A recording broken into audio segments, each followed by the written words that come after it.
selfish ghost.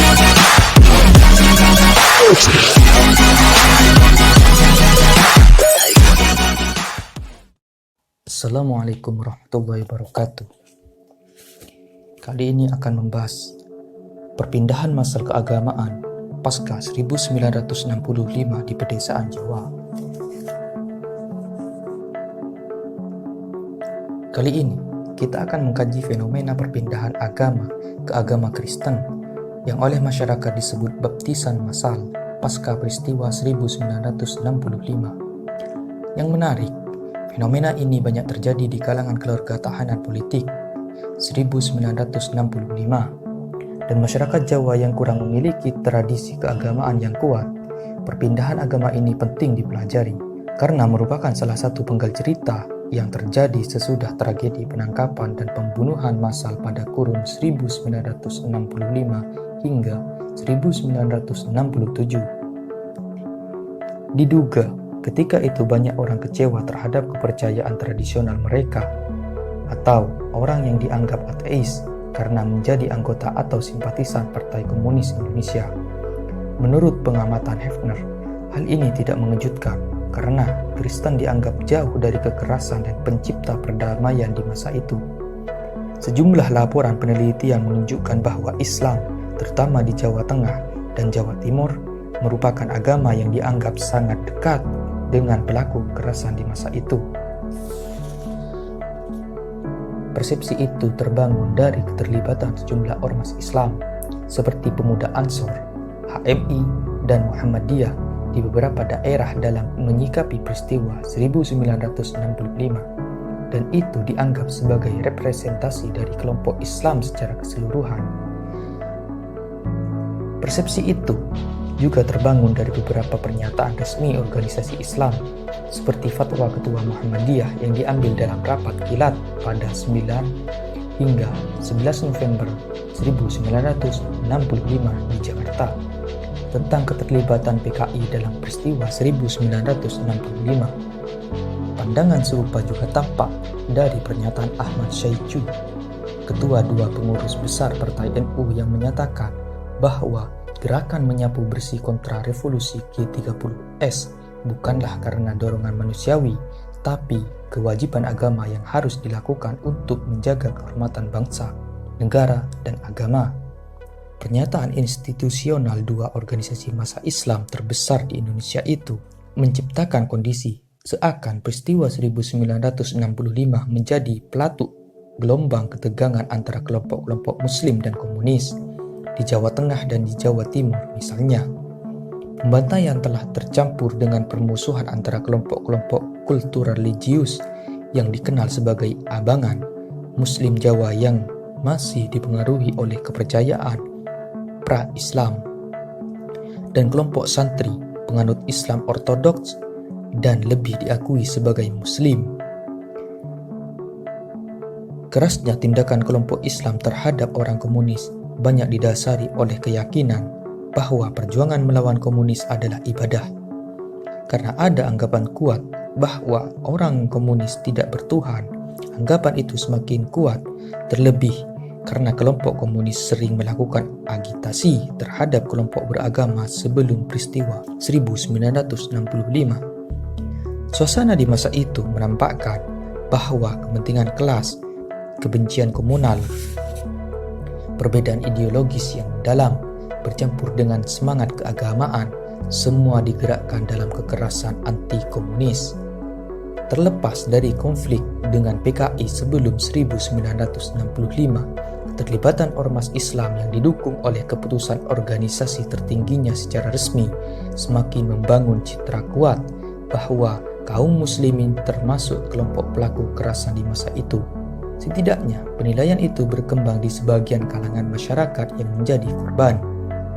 Kekerasan itu telah mengguncang banyak orang dan membuat mereka kehilangan kepercayaan atas nilai-nilai yang selama ini dianutnya. Dalam catatan Bolan, kondisi ketidakpastian itu membuat banyak orang menoleh ke agama baru sebagai arena yang dianggap bisa menjadi penambat kekalutan jiwa, sekaligus sebagai payung sosial yang bisa melindungi kelangsungan hidupnya. Bermula dari situasi itu, banyak orang yang dianggap anggota atau simpatisan PKI dan ormas-ormasnya kemudian melakukan konversi dengan memeluk satu dari 5 agama yang diakui negara, yakni Islam, Kristen, Katolik, Hindu, dan Buddha. Di sisi lain, gelombang massal memeluk agama-agama yang diakui negara itu banyak dipengaruhi oleh politik agama.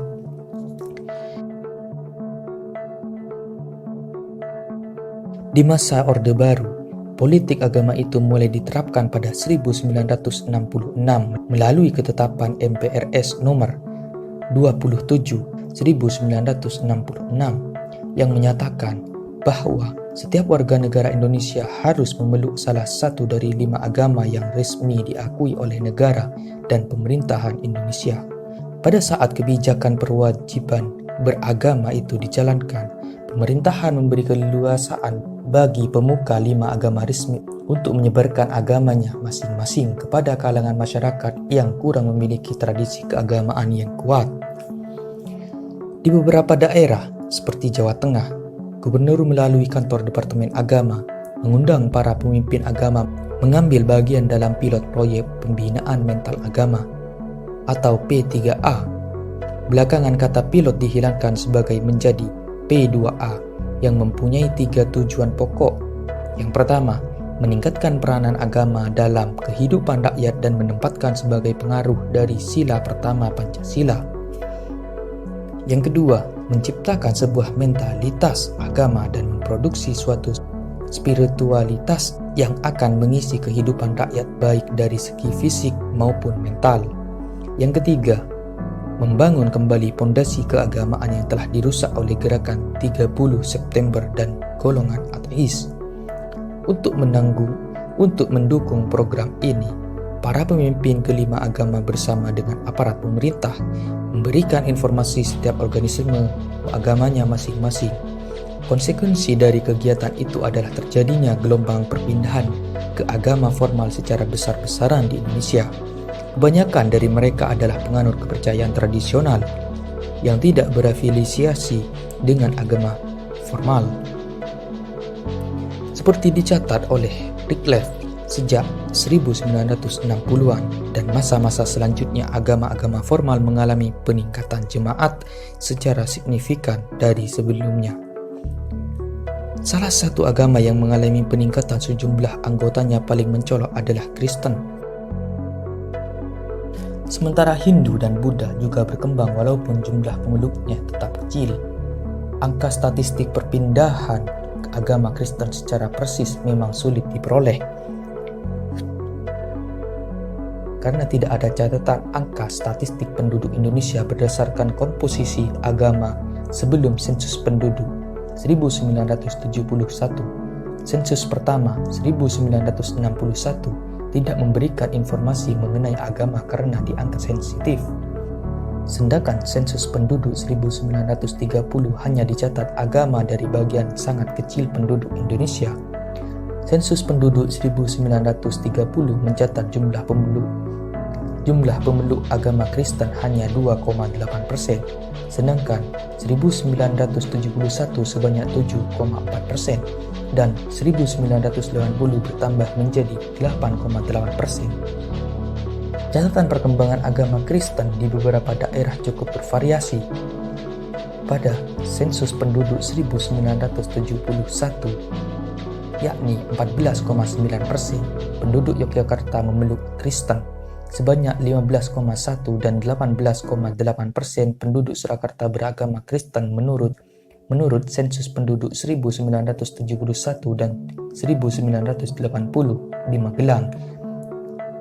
Di Magelang, 15,1% penduduk beragama Kristen 1971 dan bertambah menjadi 17,6% di tahun 1980. Selain data Biro Pusat Statistik, peningkatan jumlah pemeluk Kristen juga bisa dilihat dari laporan penelitian pihak Kristen.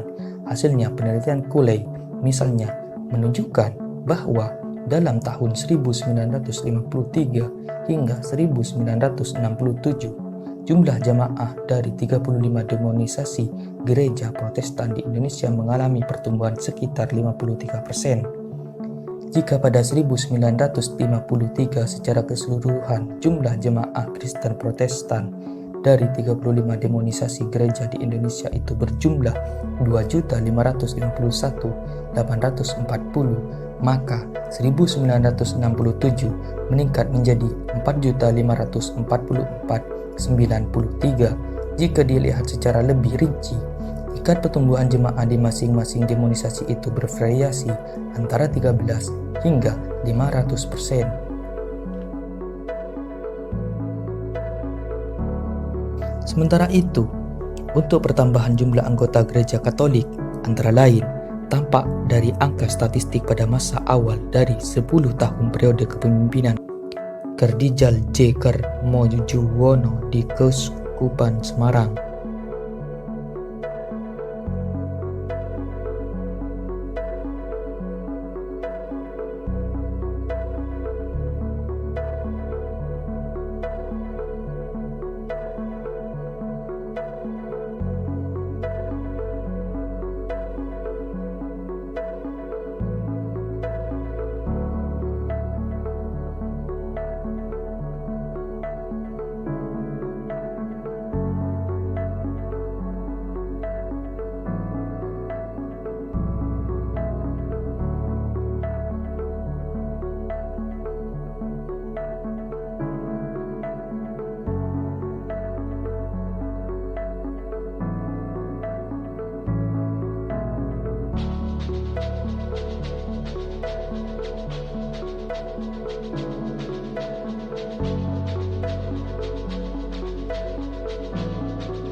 Just a selfish ghost.